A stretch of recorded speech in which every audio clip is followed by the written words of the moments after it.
Digdi po kamo nagkakarigos? Oral daw po? Taga-digdi man po kamo sa ano? Saan po ang harong nindo? Parang saan po nang gagaling tubig niyan? Sa bukid po. Sa bukid, diretso. Ne, masain ka. Taga-digdi ka man?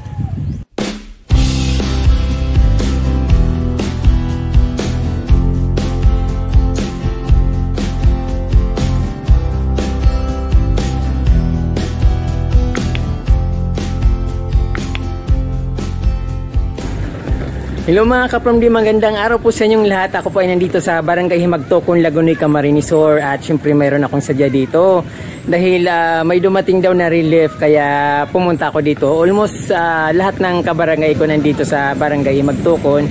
At syempre yung mga nandito sa Barangay Himagtokon nandun din sa Barangay Hall at nag-aabang ng relief. So habang nag-aantay ng distribution ng relief, nandito ako sa ilog ng Himagtokon. Napakaganda pala dito kapromdi. At ngayon lang ako nakarating dito. Although dito lang sa ilog, although pupunta ako dito sa sentro, but dito sa lugar na ito hindi ko pinupuntahan, pero nakikita ko yung mga picture ng mga pamangkin ko ay pumupunta dito. At sabi ko, saan ba yung lugar na yan? At napakaganda naman. At ito nga, diniscover ko talaga. So sabi niya tuloy-tuloy lang daw mula sa sentro ng Himagtokon, Barangay Himagtokon, tuloy-tuloy lang. Tapos pagbaba ng ayun sa dulo ng kalsada, ito na. At ito nga kapromdi, at napakaganda naman. Pumupunta pa ako sa napakalayong lugar, sa mga iba't ibang lugar para makakita ng magandang ilog. Dito lang pala sa kapit barangay namin ay napakaganda. Almost siguro mga 2 kilometers from sa bahay ko, from Barangay Gubat hanggang dito. So pwede nga lakarin. So ngayon ko lang to talaga na-discover. So ayan kapromdi, papakita ko sa inyo kung gaano ito kaganda. At syempre napakalinaw ng tubig at crystal clear talaga. Nakikita nyo naman sa likod ko, sa background, sa likod ko talagang napakaganda. At ayan, dami-daming naliligo dito. So lalo ngayon tag-ulan at tagbaha, talagang malinis na malinis yung tubig dito. At syempre kahit na summer kapromdi, hindi nagbabago yung linaw ng tubig dito. Kasi galing yan sa rainforest, sa kabundukan ng Lagunoy dito sa aming bayan. So ayan, ipapasyad ko kayo. So ayun nga kapromdi, nakikita nyo yan, napakalawak nung ano dito, parang baybayin niya. Tapos marami rin mga taga rito na naglalaba, kaya lang hindi ako nakahanda para maligo. At syempre gusto kong maligo dito.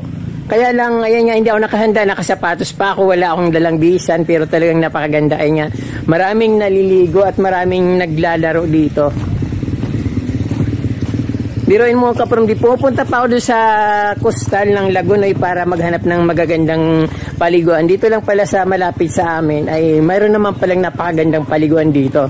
Katulad nyo nakikita nyo, parang dinadayo nga siguro ito ng mga taga iba't ibang lugar dito sa amin. At ako lang yung hindi nakakaalam dito. So ngayon ipapakita ko sa inyo kapromdi kasi napakaganda talaga. At syempre napakalinaw. Ay si nanay. Ay nay, magandang araw po. Digdi po kamo nagkakarigos? Oral daw po?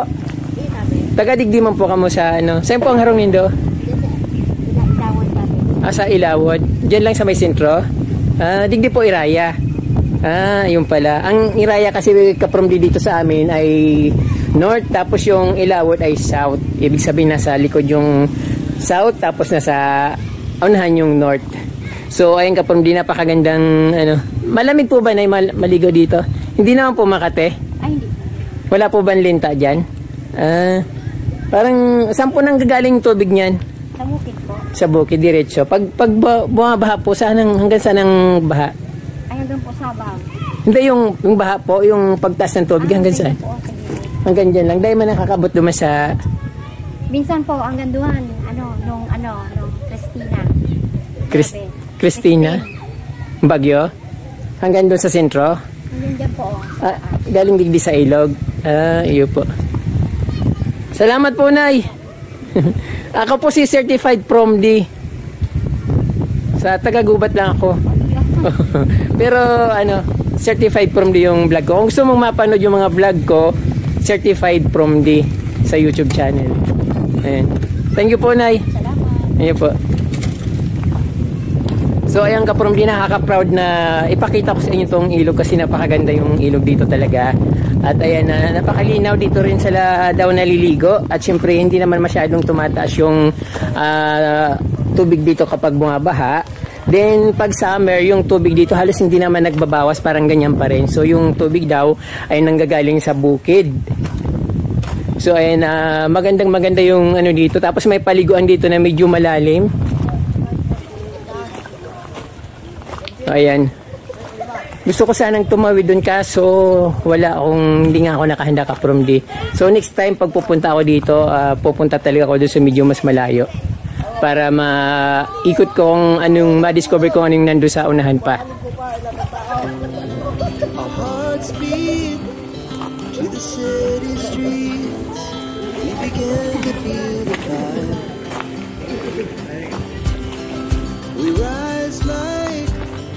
So yung mga bato dito kaprom di mga pebbles ba?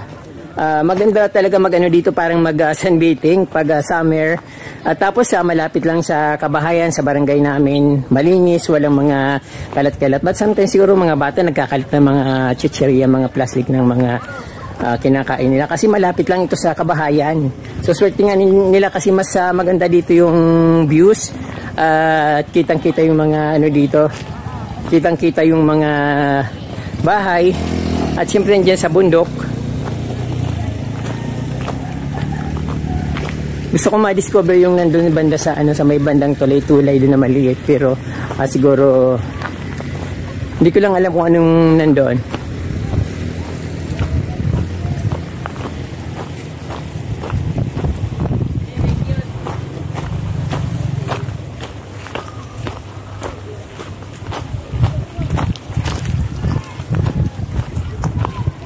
May mga baby pa dito naliligo. So tagbaha ngayon dito kaprom di sa amin kasi madalas ng ulan. Buti nga ngayon medyo nabawasan yung ulan, pero nung mga nakarang araw talagang hindi tumitigil yung ulan. Palaging maulan dito, pero ngayon parang umaambon-ambon lang, pero hope na ganun lang kasi parang may low pressure na naman na nakikita ko sa mga forecast ng weather system. So maganda dito kaprom di kasi pwede ka magtampisaw. Kahit dalhin mo yung sasakyan mo dito sa gilid ng ilog. Ayan nga, nakikita natin may mga sasakyan doon sa gilid ng ilog. Tapos dito, ayan, pwedeng maligo kahit sa Ne, masaing ka. Taga-digdi ka man? Saan ang harong mo? Sa inutan. Malipot magkarigos dyan? Madahong baga digdi sa endo. Sige na, dalagan na. Ayan, nakikita natin mga bata naliligo dito. Pero wala akong nakikitang magagandang garden dito kaprom di. Pero maraming magagandang halaman. Hindi lang sila talaga naka-arrange or hindi lang sila mahilig mag-landscape ng mga garden dito. Pero maganda naman yung mga dito, mga nakikita. So ayan, may mga pako dito kaprom di. Yung ginugulay na pako. So ayun, dito lang nakikita yun sa mga gilid-gilid ng ilog. Yung mga pang mga bato pwedeng kumuha siguro dito pang landscape, mga pang design sa bahay, pero siguro hindi naman nila hilig kasi maghalaman at hindi nila na-discover. So siguro pag nagkaroon ulit ng pandemic, sigurado matututo sila mag landscape ng kanilang mga garden. So ayan. The night's young, it has just begun. She puts her hand in mine. Chase the night, wanna dance to the light, cold stars from the sky, just two hearts. Sleeping plant, ayan, ang daming bulaklak, mga sleeping plants or makahiya kung tawagin sa atin. So yung makahiya raw kaprom di, isa rin siyang medicinal plant. Parang sa mga respiratory system yata yung nagagamot nito, pero hindi ko masyadong kabisado kasi hindi ko napag-aralan. Marami naman yan dito sa atin mga kaprom di, kahit saka pumunta makakakita ka ng mga makahiya. Ayan. Anong tigahanap niyo dyan? Mayo?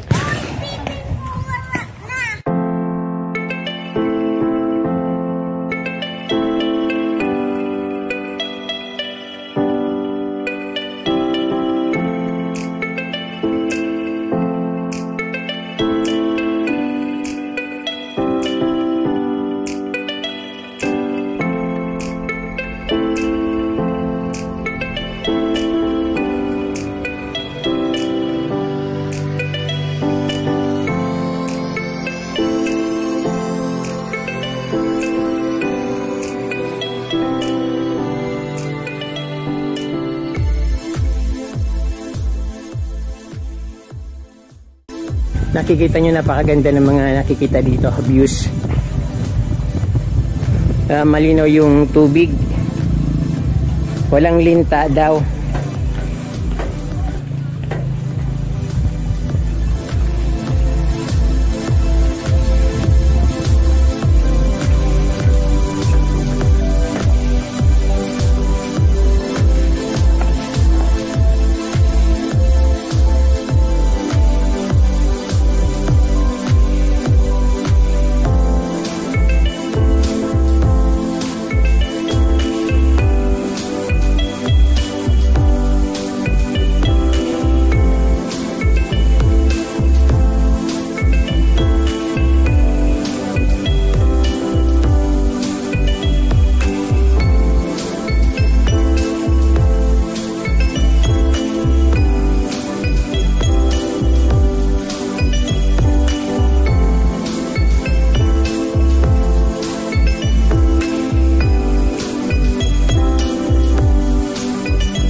So ayun kapamilya, nakikita nyo naman na talagang pwedeng pumunta dito yung sasakyan. Ito nga motor nandito, yung motor ko dinila ko dito mismo sa tabing ilog. At ayun, pwede rin ako maglinis ng motor dyan sa pwede kong dalhin yung motor dyan sa may gilid ng, pinakagilid sa may tubig ba, kasi mababaw naman siya. At mayroon part na malalim, mayroon part na mababaw, so pwede kong dalhin doon. Kaya lang hindi ako nakahanda. At ayan, nagagandahan ako sa paligid dito. Doon sa kabila mayroon parang malaking kubo. Walang tulay na daan papunta doon. Kung may tulay siguro pupunta ako doon. Wala eh, dadaan talaga ng tubig. So ayan, kanya-kanya silang pwesto.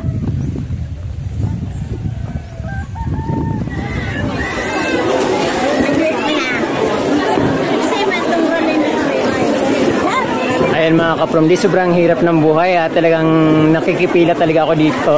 Sayang din naman kasi yung parang lahat naman na household, every household mayroon talagang one stop. Kaya sumali rin ako dito.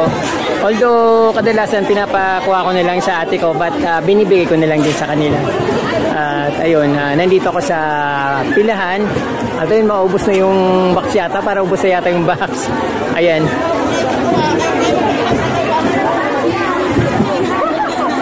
Ito na nga mga kaprom, din nakuha ko na yung relief na sinasabi ko sa inyo. Nasadya ko dun sa Barangay Himagtukon. At ito gusto ko nang makita yung mga laman niya. Although tinanggal ko na yung tape niya para mabuksan na. So ayan ang laman niya. Ayan, may bigas. And then ayun. Ano to? Shampoo. Ano to?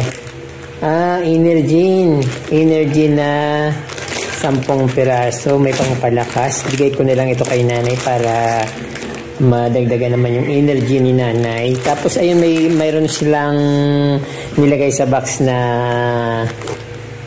ayun, bingo corn beef. Ilan to? 4 na corn beef.